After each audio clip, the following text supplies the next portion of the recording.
또 오늘 일부 예배 특별히 너무 추운 날씨에도 이렇게 멀리서도 또 이렇게 달려오신 여러분들 하나님께 특별히 기억하시고 정말 축복하실 줄 믿습니다. 우리 한번 좌우에 한번 바라보십시다. 이렇게 인사했으면 좋겠습니다. 추운 날씨에 정말 귀한 분이 오셨네요. 네, 할렐루야. 네, 제가 이제 런던에서 이제 공부하면서 목회를 하던 시절 이제 공부를 거의 마쳐가고 있을 무렵이었는데 한국의 그 백주년 기념교회 이재철 목사님께서 런던에 이제 집회를 하러 오셨어요. 런던은 뭐 작으니까 그런 분이 오시면 다 모입니다. 이제 집회를 하고 집회가 끝나고 나서 이제 그 런던에 있는 목사님들 그 모임이 있어요. 그 목사님들과 함께 식사하는 자리에 이제 이철 목사님이 이제 강사로 오셔서 이제 같이 식사를 하시게 됐어요. 근데 마침 자리를 앉는데 제 옆에 앉으신 거예요. 그래서 제가 아예 마음을 먹고 질문을 제가 개인적인 질문이지만 제가 던졌습니다. 목사님, 제가 이제 공부를 마쳐가는데 공부를 마치고 제가 이제 한국에 귀국할 텐데요. 한국을 떠난 지도 제가 제법 많은 시간이 흘렀습니다. 제가 한국 가서 이제 목회를 하게 된다면 어떻게 목회를 준비하면 되겠습니까? 라고 제가 이제 여쭤봤어요. 그랬더니 이런 얘기를 하시더라고요.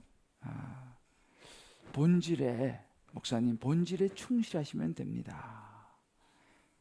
그러시면서 남이 무엇이라고 하더라도 내 생각이 아니라 하나님의 말씀에 합당한가?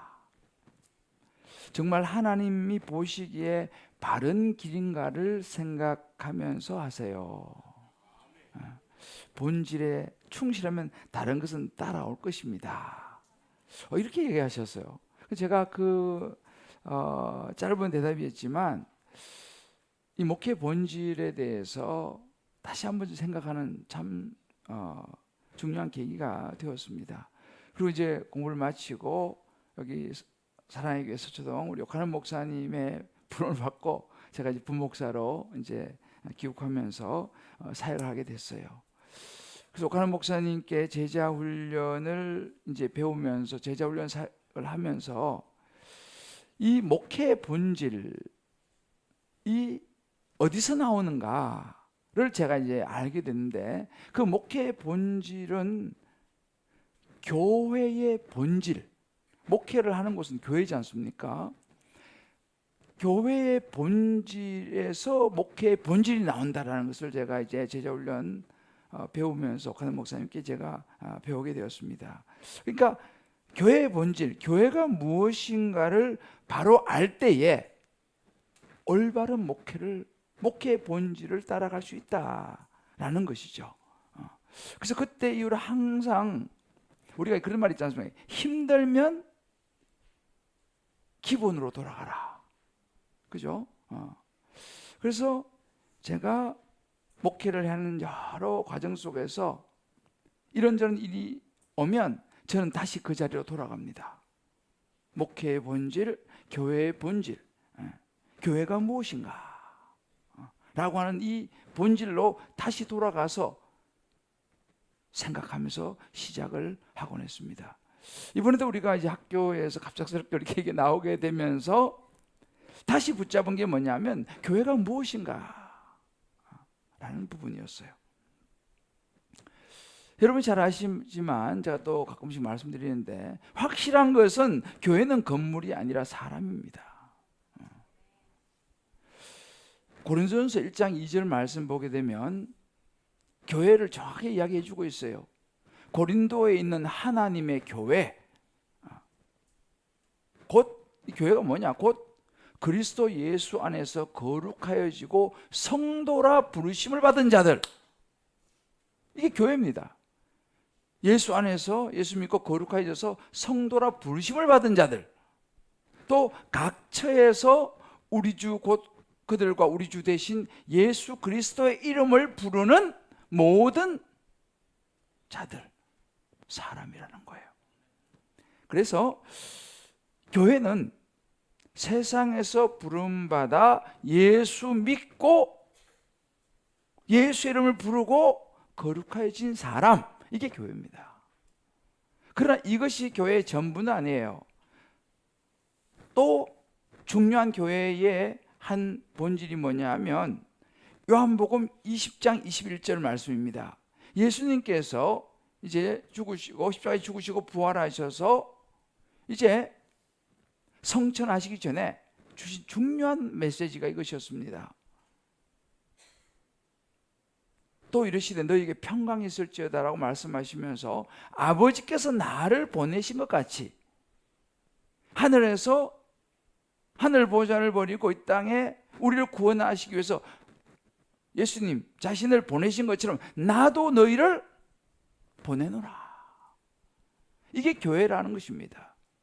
그러니까 교회는 또 세상으로 보냄받은 하나님의 백성, 그리스도의 제자, 이것이 교회입니다.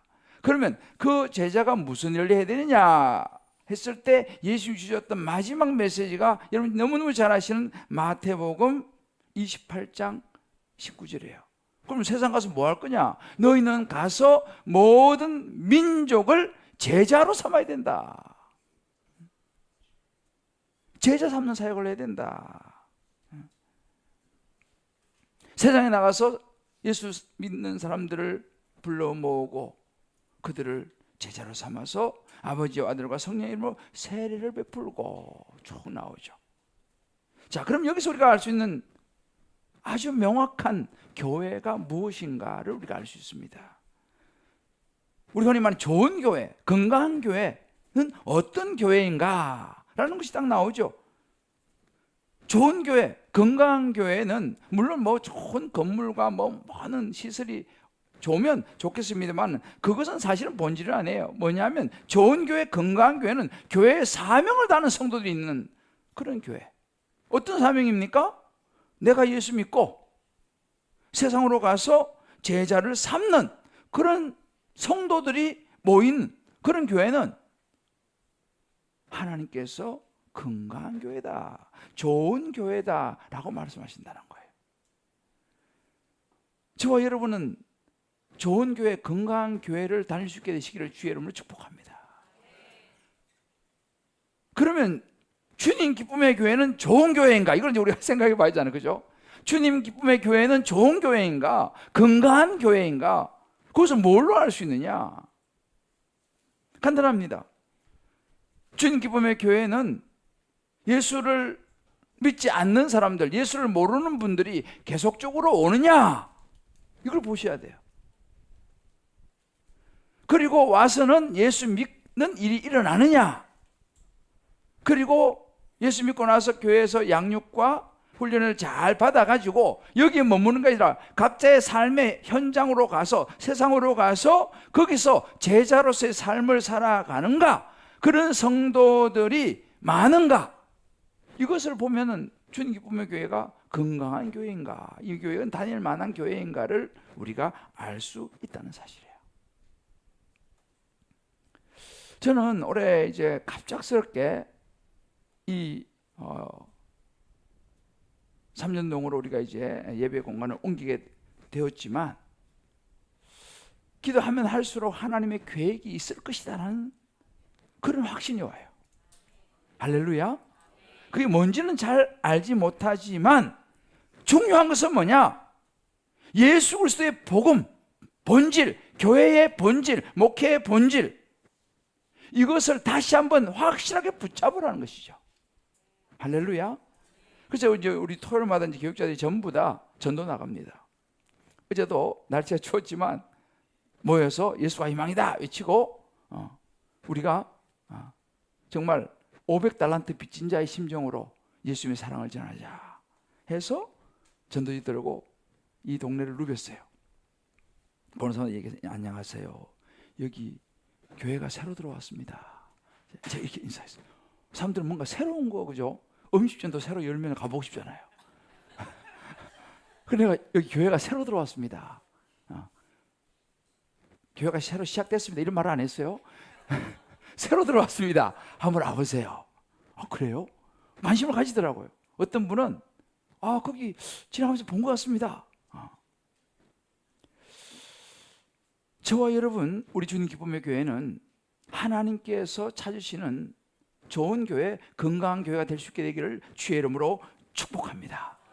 자, 그러면 우리 교회가 이렇게 좋은 교회, 건강한 교회로서의 앞으로 방향을 잡고 나아가기 위해서는 우리 교회는 어떤 모습으로 나아가야 할 것인가라는 거예요.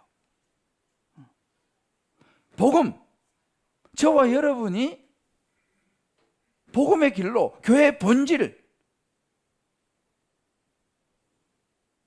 믿지 않는 영혼들을 오게 하고 또 훈련과 양육을 받아서 다시 세상에 나가서 제자 삼는 이런 교회로 가는 복음, 그렇지 제가 뭐라고 복음, 그 길로 가는 사람은 어떤 모습이어야 될까 이 말이죠. 그렇죠? 이거 이제 알아야지 않습니까? 그러니까 복음의 길로 가는 사람들이 알아야 될 것이라는 거예요. 자, 우리 한번 좌우에 한번 이렇게 정리합시다. 복음의 길을 가는 사람이 알아야 될 것이라고 합니다. 알아야 될 게 있어요. 무엇일까요? 오늘 이제 본문에서 그걸 이야기해 주는 거예요. 그 첫 번째는 쉽지 않은 길이라는 거예요. 쉽지 않은 길이라는 거예요. 쉽게 생각하셨다면 여러분들 어찌 보면은 생각 다시 하셔야 되는 거예요. 자, 옆에 한번 손잡고 한번 얘기해 줍시다. 쉽지 않은 길이랍니다. 복음의 길을 가는 사람이 알아야 되는 게 뭐냐면 우리가 가는 길은 쉽지 않은 길이라는 거예요. 오늘 영하 10도가 넘는데 새벽에 그래요. 이렇게 나오시기 쉽지 않은 길이에요. 양평의 태천에서 지금 달려오는 것이 쉽지 않은 길이라는 거예요. 여러분, 복음의 길을 가는 사람 우리가 알아야 됩니다. 이 쉽지 않습니다. 쉽다고 그렇게 생각하면 이게 어려워져요. 예수님께서요, 십자가에 이제 잡히시고 십자가에 달려 죽으시고 부활하신 후에 예수 믿는 사람들이 많이 위축이 됐어요. 메시아라고 따르던 예수님이 십자가에 달려 죽어버리셨어. 부활하셨어. 그렇지만 부활이 그렇게 잘 믿어졌겠습니까? 예수님이 성천하신 이후에도 그들은 두려움에 사로잡혀가지고 다락방에, 예수님 제자들도요 두려움에 사로잡혀가지고 다락방에 모여가지고 자기들도 잡혀가 죽을까 싶어가지고 모여서 기도했어요. 두렵죠. 자기의 따르던 예수님이 그렇게 죽으시고 부활하시고 성천하셨음에도 불구하고 두려운 거예요. 왜 사람이 다 두려운 거예요. 그런데 그 모여서 기도하는데 오순절에 성령이 강력하게 임했어요. 할렐루야. 저는 이 자리에 오순절의 성령의 강력한 은혜가 임하기를 주의 이름으로 축복합니다. 저는 그걸 꿈꿔요.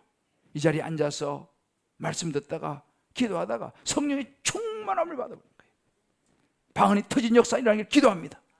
병이 낫는 역사 일어나기를 기도합니다. 담대함인 거예요. 제자들에게 그 다락방에 모여있는 이 120문도에게 성령이 충만히 임했어요. 사도들을 비롯해서 사람들이 담대해졌어요. 성령이 임하면요 담대해집니다. 그래서 베드로와 요한을 중심으로 어디서 예루살렘 있었으니까 예루살렘, 베드로와 요한이 예루살렘을 중심으로 복음을 전하기 시작했습니다. 그 예루살렘 어떤 곳입니까? 예수님 십자가 못 박혀 죽인 그 동네 아니에요. 거기서 복음을 전했습니다. 담대하게. 잡혀가지고 감옥에 갇힌 일이 생겼어요. 그런데 놀라운 것은 뭐냐면 그렇게 베드로가 감옥에 막 갇히고 예수님 십자가에 죽으시고 부활하시고 성천하시고 그런 어려운 일이 있는데도 불구하고 예수님 사람이 막 늘어나기 시작했어요. 베드로가 막 성령 충만을 받아가지고 막 외치니까 사람들이 막 예수님 사람이 기하급수적으로 늘어나기 시작했습니다. 병이 막 낫는 일이 일어났어요. 예수님이 아니에요. 베드로가 병이 막 낫는 일이 일어났습니다. 그러니까 그 상황 속에서 위기를 느꼈어요. 누가요? 예수님을 십자가에 못 박아 죽인 유대 지도자들, 제사장, 서기관들 위기를 그렇습니다. 왜? 자기가 지금 예수 죽였는데 예수 믿는 사람이 막 수천 명이 늘어나고 있으니까 베드로가 막 기도하니까 병이 막 낫는 거예요. 그래서 그들이 모여서 오늘 16절 말씀 보면 어떻게 이 사람들을 어떻게 할까? 어떻게 할까 이거 지금? 이 베드로 이거 지금 어떻게 할까? 왜요? 지금 막 사람들이 막 예수 믿는 거예요. 어떻게 할까 이거를 지금? 우리도 나라에 보면 이런저런 일이 라면요 한편에서 야 큰일 났다 이거 왜 사람들이 왜 이렇게 막 많이 모이지? 어떻게 할까? 이 사람들이 그렇게 해서 이 사람들이 어떻게 할까? 근데 그들로 말미암아 유명한 표적이 나타난 것이 예루살렘 모든 사람이 알려졌으니 병이 낫고 이적이 일어나니까 이 사람들이 뭐라고 말을 못하는 거예요. 왜? 실제로 그런 역사가 막 나타나니까 야 이거 큰일 났다 뭐라고 자기들도 부인할 수가 없는 거예요. 이렇게 사람들이 많이 모이는데 이걸 어떻게 뭐라고 말할 것이냐 말이죠. 그렇지만 이 사람들은 어떻게든지 이걸 막아야 되는 거예요. 어떻게든지 막아야 되는 거예요. 어떻게든지 예수가 주변 사람들에게 퍼지는 걸 막아야 되는 거예요. 왜? 자기들이 예수 죽였잖아요. 그래서 이것을 막아보고 어떻게 할까 막 모여가지고 이제 이 제사장들, 유대 지도자 서기관들 모여가지고 막 그냥 의논하면서 17절을 보면 이것이 더 퍼지지 않도록 점점 번져가는 거거든. 이것이 민간에 더 퍼지지 못하도록 그들을 위협해야 되겠다. 다시는 예수 이야기 못하도록 위협을 주고 경고를 주고 우리말 당신 고발할 거야 라고 가만둘 거야 라고 위협해야겠다라는 생각을 한 거예요. 실제로 그렇게 합니다. 그래서 그들을 불러가지고 18절에 보면요 더 이상 예수를 대해서 말하지도 말고 가르치지도 말라고 위협을 합니다. 말하지도 말고 가르치지도 마라. 이런 쉽지 않은 상황이었어요.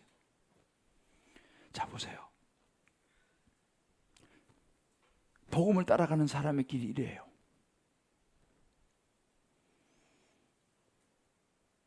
베드로와 요한을 보면요 복음을 전하면서 말씀대로 살아가려고 하는 사람들 앞에 평탄한 길만 펼쳐지지 않습니다.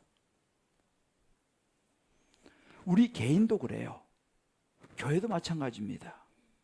복음을 전하는 교회는 끊임없는 위협이 있어요. 특히 복음을 전하려고 하는 교회는 특히 예수 제대로 믿어보려고 하는 사람들은요 그런 성도들은요 사단이 너무 싫어해. 왜? 예수 제대로 믿는 교회, 예수 제대로 믿는 성도를 사단은 싫어할 수밖에 없는 거죠. 왜? 복음이 퍼지니까, 예수가 퍼지니까 어떻게 해서라도 방해하고 어떻게 막아야 되는 거죠.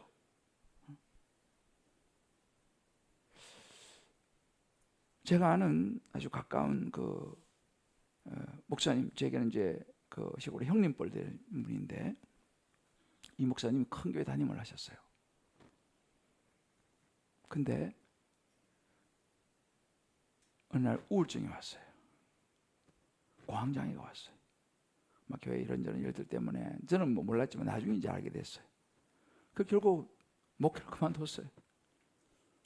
아주 장래가 촉망되고 얼굴도 잘생겼어요. 키도 크고 말씀도 잘하시고 글도 잘 쓰시고 그래서 저기 삼천포에 큰 교회 있어요. 거기 담임도 하시고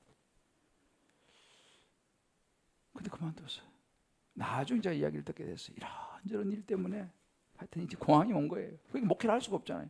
그냥 목회를 놔버렸어요. 그리고 몇 년을 집 밖에 나오지도 않으셨어요.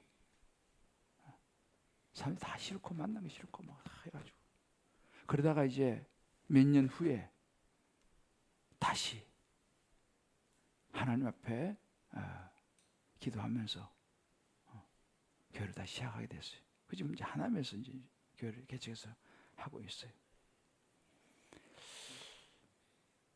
그런 생각이 드는 거예요. 야, 저 목사님이 계속 그대로 나갔으면 얼마나 많은 복음의 역사가 일어났을 텐데.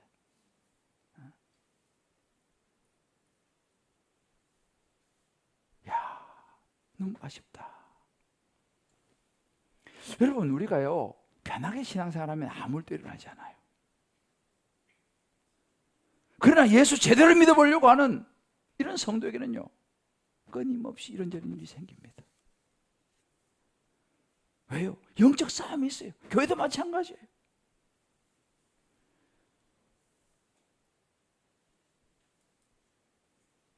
자, 우리 한번 물어보십시다.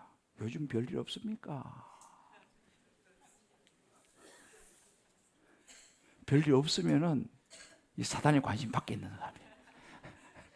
사단이가 여기 뭐 건들 필요도 없어. 왜? 아이 뭐 그냥 별일이 있으면 그 사람은 복음의 길을 가는 사람이에요. 할렐루야. 여러분, 기독교 역사를 보면요 예수를 잘 믿은 나라든 다 잘 사는 나라가 됐어요. 우리나라도 그렇잖아요. 예수 잘 믿어가지고 선교사들이 와서 순교하고 해가지고 우리나라 이렇게 됐지 않습니까? 외국도 마찬가지예요. 미국도요. 그냥 미국이 됐습니까? 청교도들이 영국에서 목숨 걸고 가가지고 복음으로 세운 나라가 미국 아닙니까? 유럽도 마찬가지예요. 다 선진국이 됐어요. 그런데 아이러니가 뭐냐 하면 다 국민소득이 올라가고 다 잘 살게 되면서 교회가 번창하는 게 아니라 교회가 조금씩 쇠퇴하고 있더라 이 말이죠. 자, 이거 어떻게 볼 거냐는 거죠. 물론 명목상에 예수 믿는 사람들은 많아요. 종교 안에 기독교라고 적는 사람 많습니다. 그런데 실제로 예수 믿는 사람들은 줄어들고 있다는 사실이에요. 여러분 보세요. 영국 같은 경우에 2021년도, 22년도 통계를 보면요, 설문을 보면 자기가 기독교인이라고 쓴 사람이 46%예요. 잉글랜드하고 아일랜드, 웨일즈 이쪽으로 다 조사해 보니까 나 기독교인 쓰는 거는 46%예요. 그런데 실제로 6% 정도만 실제적인 기독교인으로 나타났어요. 이 설문 중에 진짜 예수 믿는 사람은 46% 중 6%밖에 안 되더라는 거예요. 그런데 우리 교회 가끔씩 한 번씩 오시는 우리 최성근 선교사님 있죠. 그분은 선교사로서 40몇 년 영국에서도 오랜 세월을 선교하고 계시죠. 이제 아마 조만간에 한번 또 이제 오시던데, 그 최성근 선교사님은 선교 필드에 있잖아요. 그렇게 말씀하시는 거예요. 5% 미만이라는 거예요. 영국이 지금 예수 믿는 사람들이 5% 미만이라는 것입니다. 여러분, 영국은 국교가 기독교입니다. 영국 성공회는 개신교예요. 천주교가 아니에요. 천주교 약간 냄새가 나지만 개신교입니다. 성공회는요. 처치 오브 잉글랜드는 개신교예요. 5% 미만이라는 것입니다. 지금 유럽의 많은 나라들 마찬가지예요. 겉모습은 기독교 국가예요. 그런데 실제로 예수 믿는 사람들이 너무너무 줄어들었어요. 왜 그럴까라는 거예요. 나라도 얼마 잘 사는지 몰라요. 복지가 얼마 잘 되는지 모릅니다. 생활이 편안하죠. 유럽도 가면요, 세금은 좀 많이 떼지만 노후가요 편안해요. 다 책임져 주니까. 그러니 하나님을 찾을 필요가 뭐 있습니까? 하나님을 크게 찾을 필요가 없어요. 왜요? 편안하니까. 크게 아쉬운 게 없어요. 왜? 나라에서 다 해주니까. 잘 살게 되니까. 그러니까 어떻게 됩니까? 하나님과의 관계가 옛날에는 막 부르짖고 막 하나님 이거 도와주셔야 됩니다 막 이렇게 했는데, 이제는 그럴 필요가 없어. 뭐 먹고 살만하고 뭐 복지 정도 어느 정도 잘 되고 하니까 나와가지고 막 할 필요가 없어요. 그러니까 어떻게 됩니까? 하나님과 관계가 점점 멀어지는 거죠. 나 하나님 믿습니다. 이게 말은 믿어요 진짜. 그렇지만 대화를 안 해본 적이 너무 오래됐어.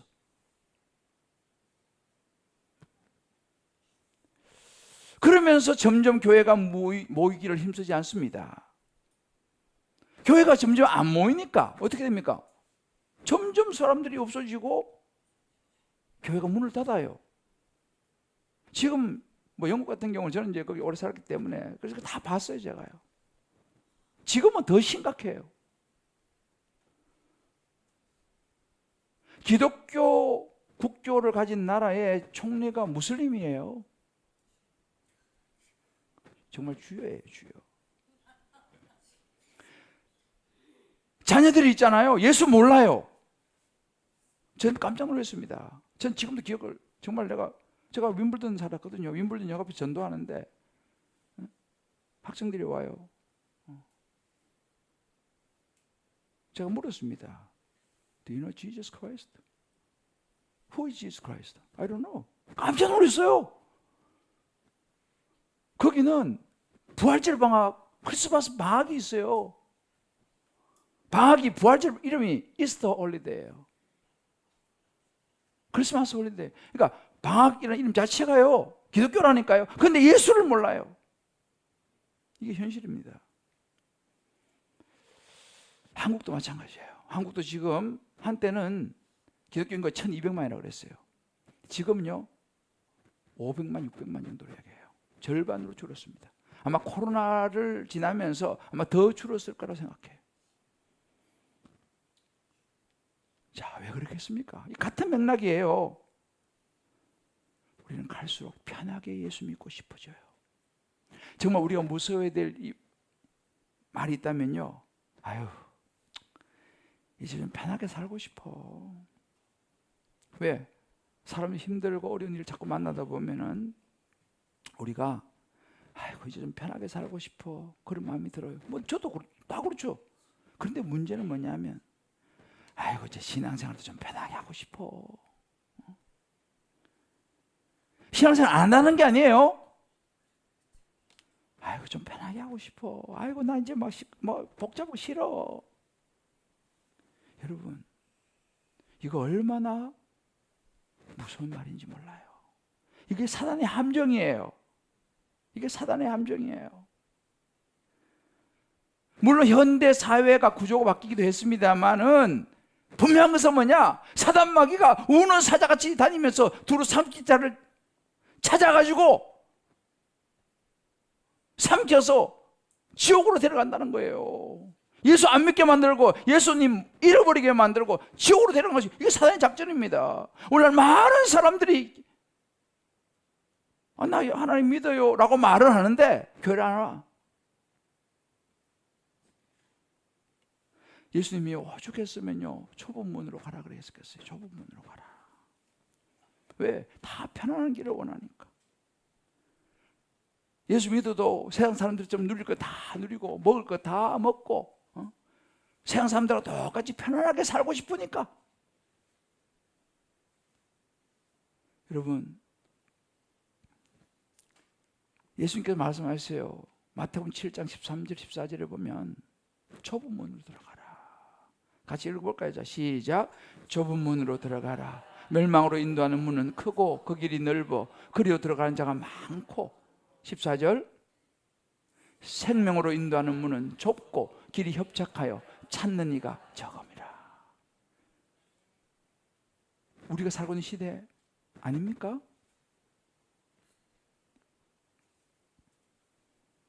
다들 넓은 길을 가기를 원해요. 예수님은 아니야. 그 길은 멸망으로 가는 길이야. 소망이 없어. 그 길은 좁은 길을 가야 돼. 길이 협착하고 어렵지만 그게 생명의 길이야 라고 말씀하시는 거예요. 저와 여러분이 우리의 영안이 열려서, 우리 주님께 보면 교회 모든 성도의 영안이 열려서 지금은 당장 좁은 길, 쉽지 않은 신앙의 여정이지만 영원한 생명, 그 길을 바라볼 수 있는 영안이 열리기를 주의 이름으로 축복합니다. 그래서 그 길을 갈 수 있게 되시기를 주의 이름으로 축복합니다. 그거 보면 그 길을 안 갈 수가 없어요. 그잖아요. 천국, 제가 자주 강조해요. 천국이 보이는 사람이 어떻게 하나님 앞에서 바르게 살아가지 않을 수 있겠어요? 천국이 보이는데. 문제는 천국이 안 보인다는 거예요.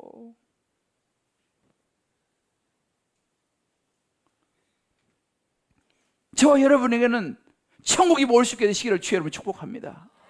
로마서 8장 18절 이렇게 말하는 거예요. 생각하건대 현재 고난은 장차 우리에게 나타날 영광과 비교할 수 없도다. 할렐루야. 저와 여러분, 우리 주님 기부의 모든 성도들에게는요, 현재 고난만 볼 게 아니라 장차 날 영광이 보일 수 있게 되기를 주의 이름으로 축복합니다.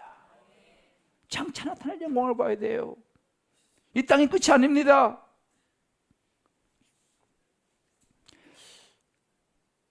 예수 믿고 난 후에 예수를 모르는 여동생의 구원을 위해서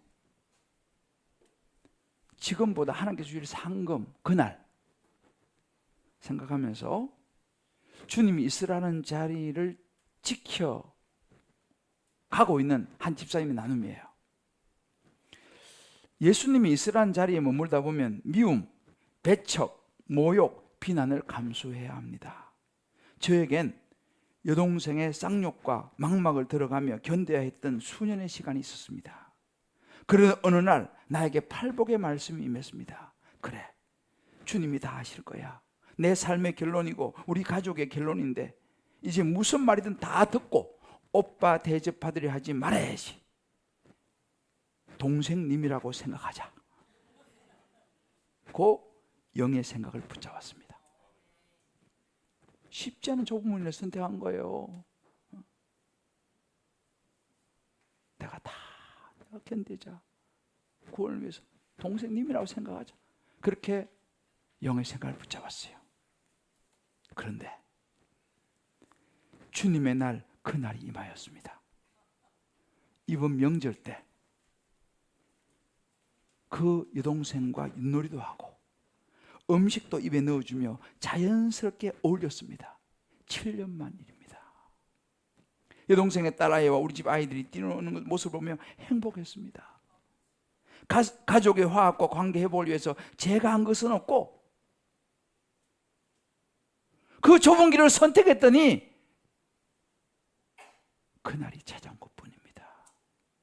이렇게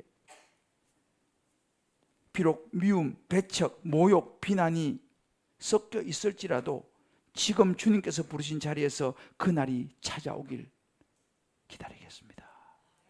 할렐루야. 이게 복음의 길을 가는 사람의 모습이에요.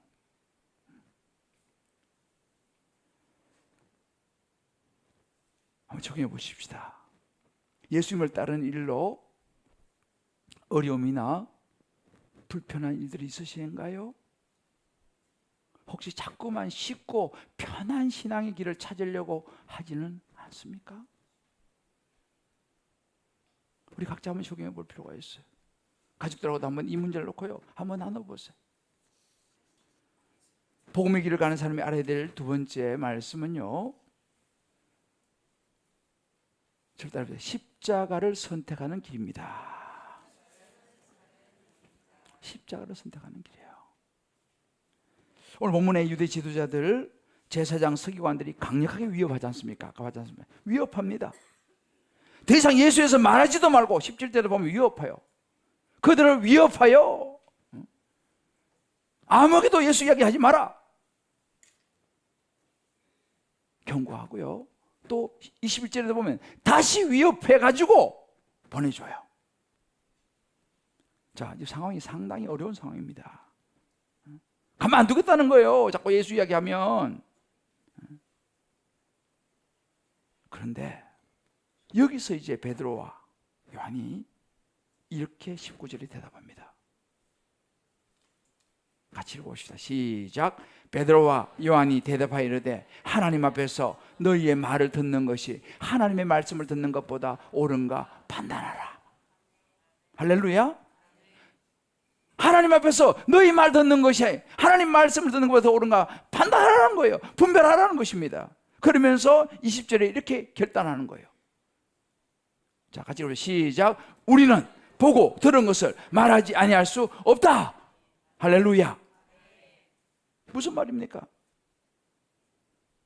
나는 사람의 말하고 하나님의 말 중에서 나는 예수의 죽으심과 우리 죄를 위해서 죽으심과 부활하심, 나 말하지 않을 수 없다.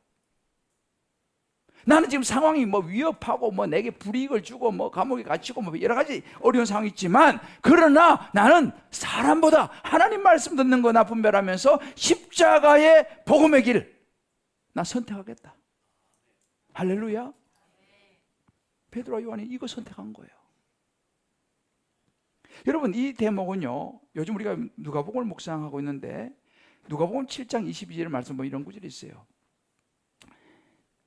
예수님이 이제 그 세례 요한이 헤롯 죄 이야기하고 복음 전하다가 감옥에 갇혔지 않습니까?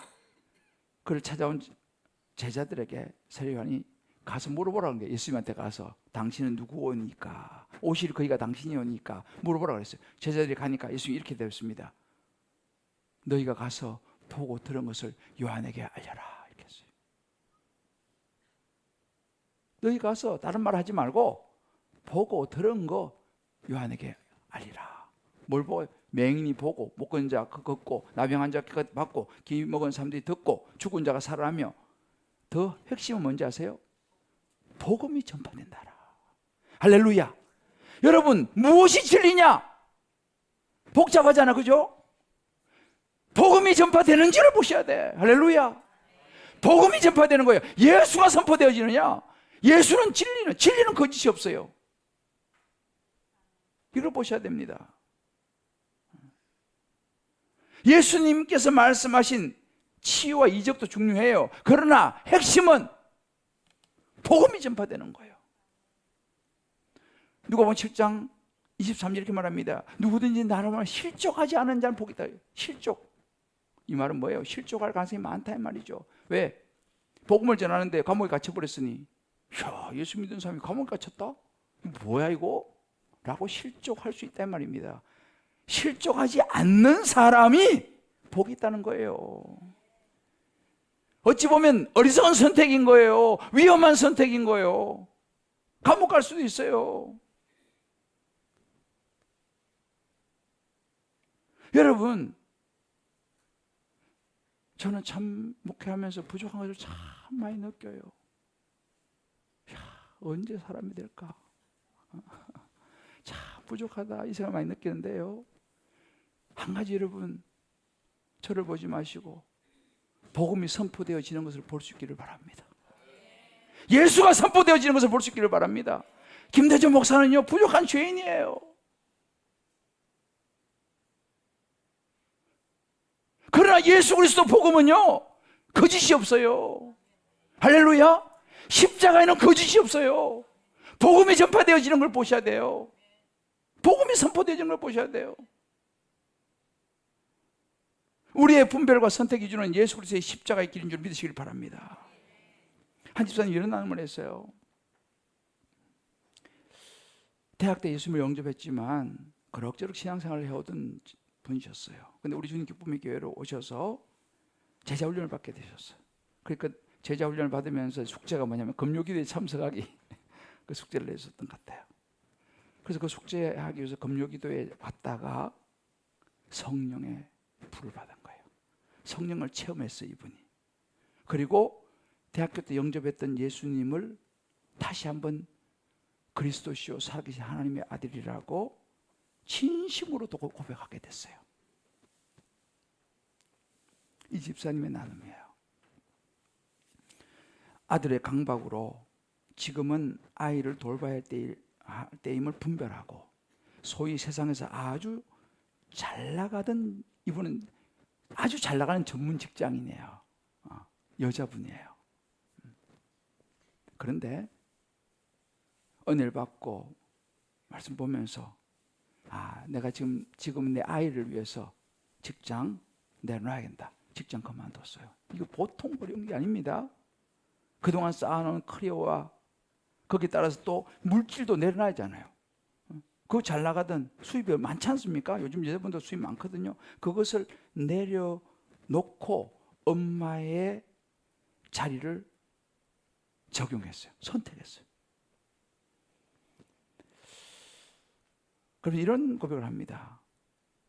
어떤 말도 안 통하는 아들을 통해 말씀을 수백 번 보고 들어도 적용하지 못하는 맹인, 기머거리, 못 걷는 사람 같은 자신을 보며 중요한 대목이에요. 맹인 기머거리 못 걷는 사람은 나였구나, 아들이 아니라 보면서, 또 최근에는 요양병원에서 바람 앞에 등불 같은 아빠, 참 한때 너무너무 잘 나가셨던 분인데 이제는 바람 앞에 등불, 언제 불이 꺼질지 모르는 그런 아빠의 모습을 보면서 이런 고백을 합니다. 잘 들어보세요. 때때로 옥에 갇힌 것 같아 실족하는 마음이 들다가도 그것으로 인해 예수님이 누구셨는지, 어떤 삶을 사셨는지, 무엇을 복이라 하셨는지를 생각하며 복음을 묵상하다 보니 다시 일어날 힘이 생깁니다. 인생의 주요 끝까지 가는 신앙의 모델이신 예수님을 믿음으로 신뢰함으로 실족지 않는 복을 누리는 나와 우리 공동체가 되길 예수님의 이름으로 기도합니다. 이렇게 적용했어요. 마음이 어지러울 때마다 그날 큐티 말씀을 붙잡겠습니다. 여러분, 이게 가능할까요? 여러분, 이 정도 되면 실족하지 않겠습니까? 그 아들이 그렇게 그런 상황이 생기고, 아버지도 그렇지, 여러 생각하면 진짜 우울증 걸리기 딱 좋아요. 가정이 흔들릴 원망, 불평, 낙심 할 수 있는 충분한, 실족할 수밖에 없는 충분한 상황이에요. 이 집사님은 제가 볼 때는요. 그러나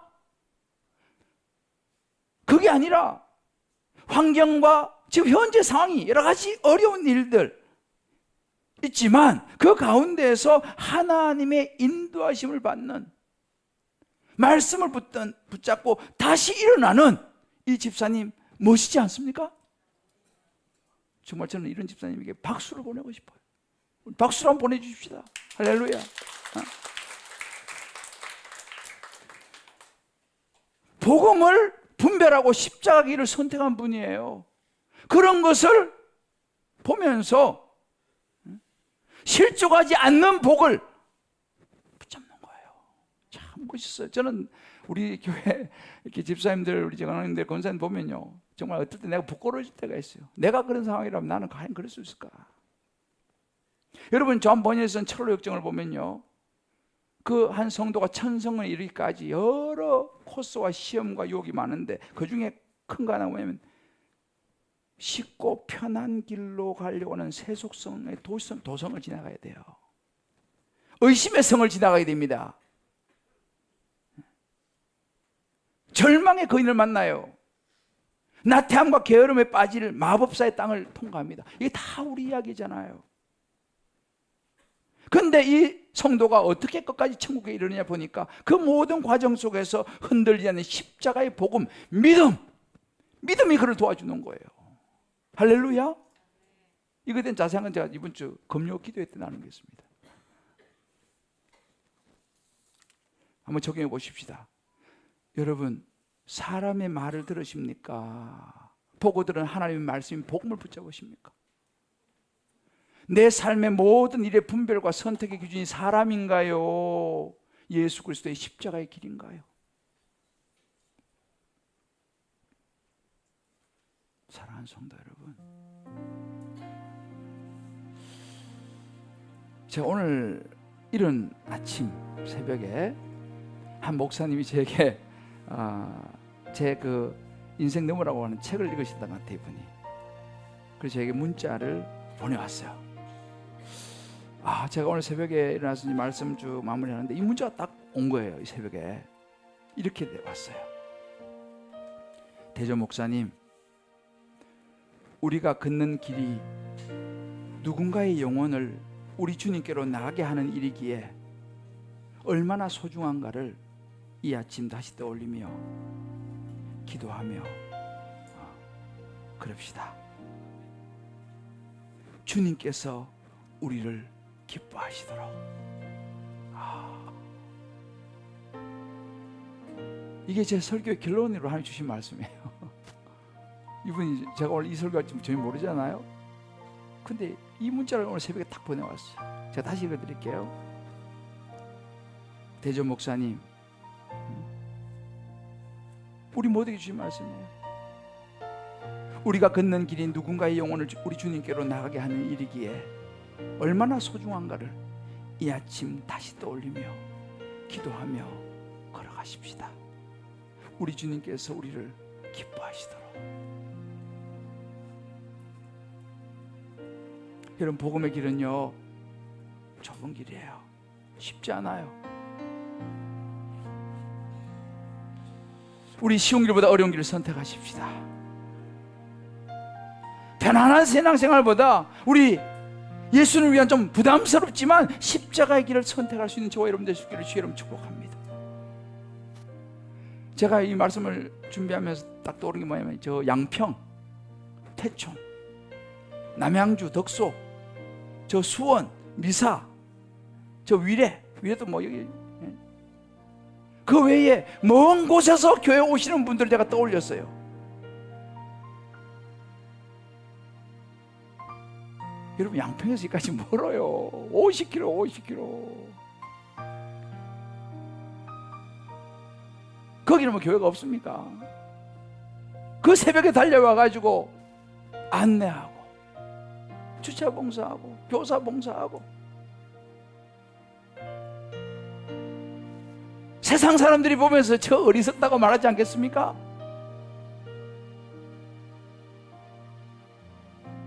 그러나 이 길을 가는 자마다 주님 안에서 영원히 살게 될 줄을 믿습니다.